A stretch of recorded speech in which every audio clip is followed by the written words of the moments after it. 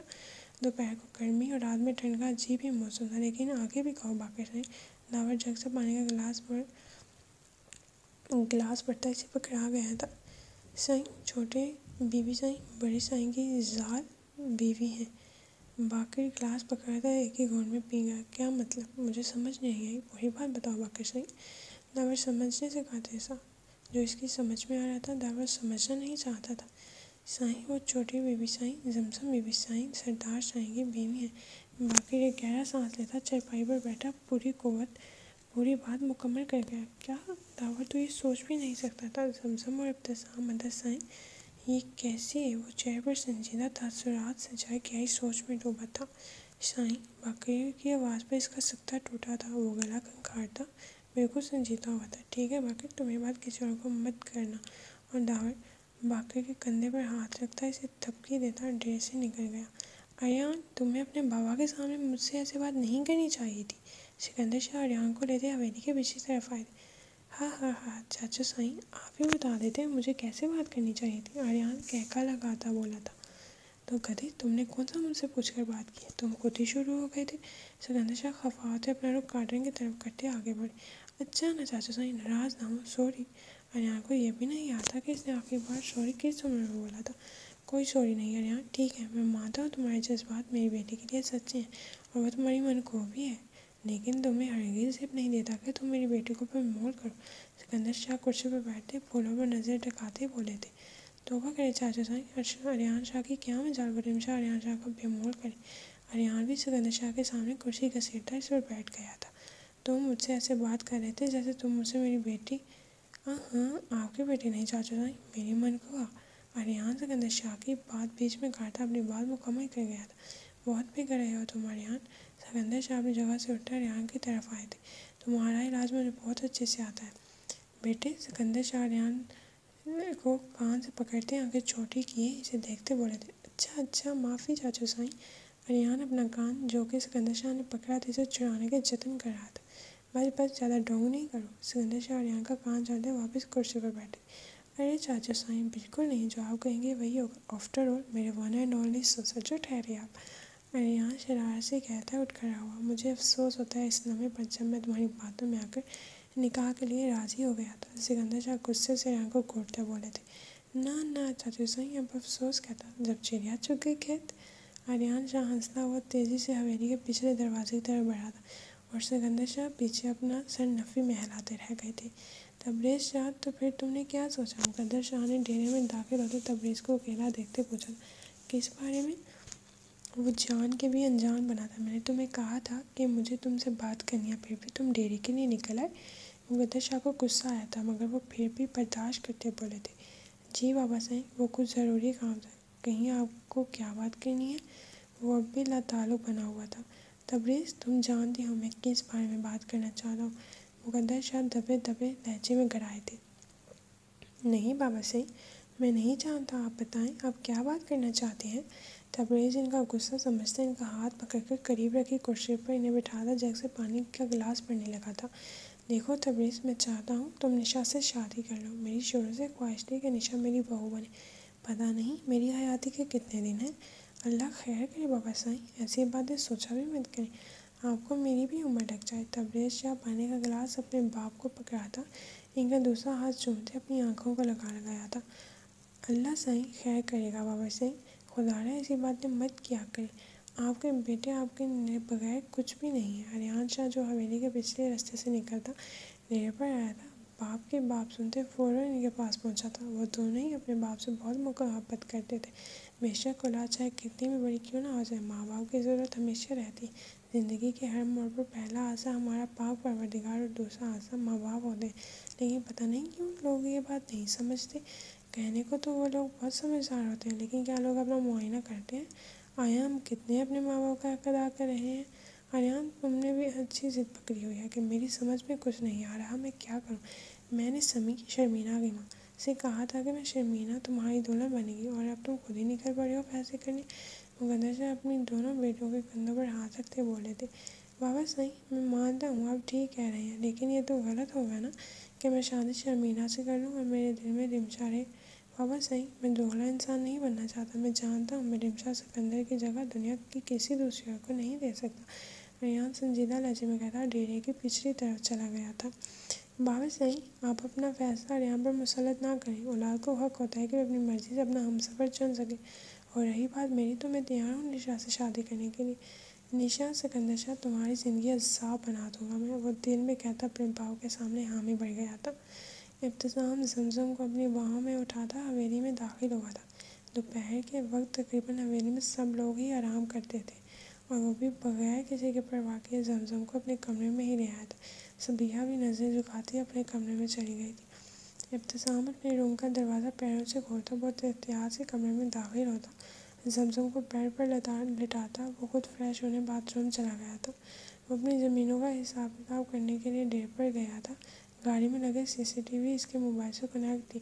زمزم کو کانوں پر ہاتھ رکھے چلاتا دیکھ وہ پریشان ہوا تھا۔ وہ حساب کتاب داور کے حوالے کرتا تیزی سے ڈیرے سے نکلتا کچھ فاصلے پر کھڑی گاڑی کی طرف آیا تھا، وہاں سے زمزم کو بھاگتا دیکھ اس کے پیچھے آیا تھا۔ امید کرتی ہوں ریڈرز آپ کو یہ پسند آیا ہوگا۔ اگر میری وائس اوور میں کوئی بھی مسٹیکس ہوں تو اس کے لیے معذرت، اور اگر ٹائپنگ مسٹیک ہے کوئی تو اس کے لیے بھی مالا کی طرف سے ہیرا معذرت کرتی ہے۔ امید کرتی ہوں آپ سب مالا کو دعاؤں میں یاد رکھیں گے اور میری وائس کو پسند کریں گے۔ اگر آپ میری وائس میں اور ایپیسوڈز بھی سننا چاہتے ہیں تو کمنٹ باکس میں ضرور بتائیے گا۔ آپ سب اپنا خیال رکھیں اور مالا کو دعاؤں میں یاد رکھیں۔ اللہ حافظ۔